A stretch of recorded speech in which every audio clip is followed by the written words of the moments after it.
ओम नमः शिवाय। बंधुओं, हाजिर हूँ मैं एक नए विषय के साथ। आज हम चर्चा करेंगे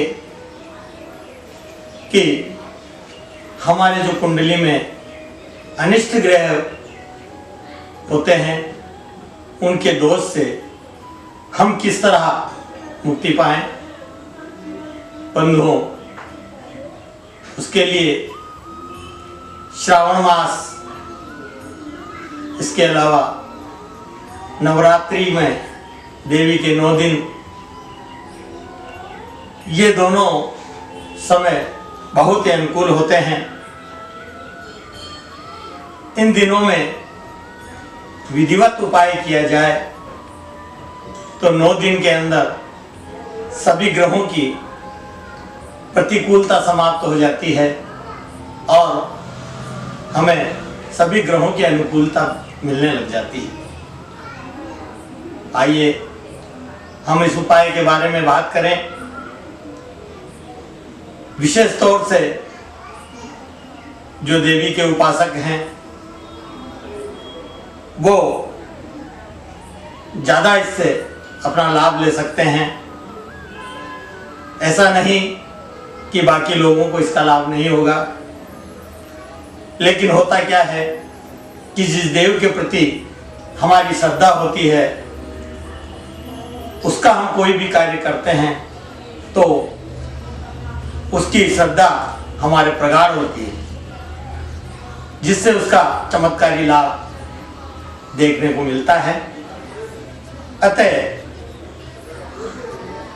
आप किसी भी श्रावण मास में यदि करना है तो किसी रविवार से इसको प्रारंभ कर सकते हैं। 9 दिन का यह अनुष्ठान होगा। या नवरात्रा में यदि आप करना चाहें तो एकम से लेकर के और नवमी तक 9 दिन का यह अनुष्ठान आपको करना होगा। करना यह है कि उस दिन देवी की मूर्ति या कोई एकांतवास मंदिर आपको मिल जाए, नहीं तो अपने घर पे एक अष्टभुजी देवी की मूर्ति, जिसमें जो देवी का सिंह सवारी है उसका मुंह खुला होना चाहिए, ऐसी तस्वीर को आप चौकी के ऊपर स्थापित करें। एक दुर्गा सप्तशती की पुस्तक आप पहले खरीद लें। 9 खोपरा गोला जो आता है वो 9 गोले आप एक साथ खरीद करके ले आएं। एक श्रीफल, आम के, अशोक के और जामुन के, ये 5-5 पत्ते आप पहले से व्यवस्था कर लें। इनकी 2 बंदरवार आप बना लें। आम के पत्ते, जामुन के पत्ते और अशोक के, इनको 5-5 पत्ते से क्रम से मिलाते हुए आप 2 बंदरवार तैयार करें। एक बंदरवार अपने मुख्य द्वार पे लगानी है और एक जहां आप पूजा कर रहे हैं उसके वहां जो भी दरवाजा हो उस पर आपको लगाएंगे। बाकी समस्त देवी के पूजन की सामग्री आप एकत्रित कर लें। अब रोजाना आप एक माला 27 फूलों की, लाल कलर के फूल हों या गुलाबी हों, इस तरह के फूल आप ले लें। इनके 27 फूलों की रोजाना आप एक माला बना करके और देवी की मूर्ति को चढ़ाएं। कुछ फूल आप अलग से रखें, उनको आप पूजा में अलग कार्य में ले सकते हैं। इसके लिए आप एक बार गणेश पूजन कर लें।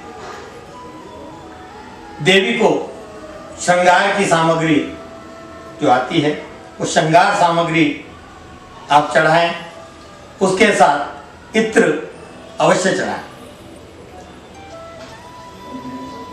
यदि संभव हो सके तो वहां पर देवी का जो शस्त्र है, तलवार यदि उपलब्ध हो सके तो आप वहां पर देवी के बगल में खड़ी रखें।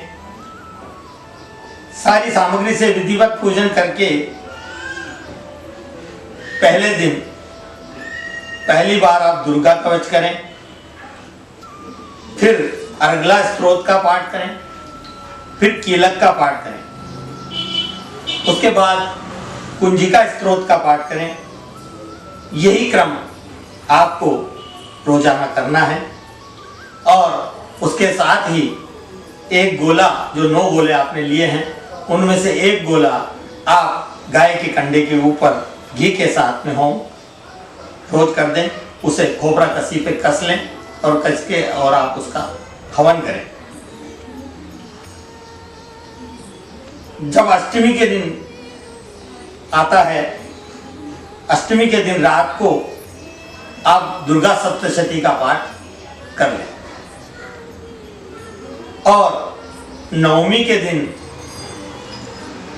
हवन करा करके एक ब्राह्मण को आप बुला लें, हवन करा करके और पूर्णाहुति करें, आरती करें और उस दिन संभव हो सके तो 9 कन्याओं को केसर मिश्रित खीर का भोजन करा करके और लाल वस्त्र और दक्षिणा उनको दें, उनका विधिवत सम्मान करें। इसके साथ ही देवी को रोजाना अलग अलग भोग, जो भी आप बनाना चाहें या बाजार से लाना चाहें, बनाएंगे तो ज़्यादा उत्तम रहेगा। अलग अलग भोग आप केले के पत्ते के ऊपर देवी को 9 ही दिन तक अलग अलग भोग रखें। ये कार्य करने पर देवी की कृपा से आपके जितने भी ग्रह प्रतिकूल हैं वो देवी की भगवती की कृपा से अनुकूल होंगे और आप एक खुशहाल जीवन जीने के लिए तत्पर होंगे। ओम नमः शिवाय, ओम नमः शिवाय।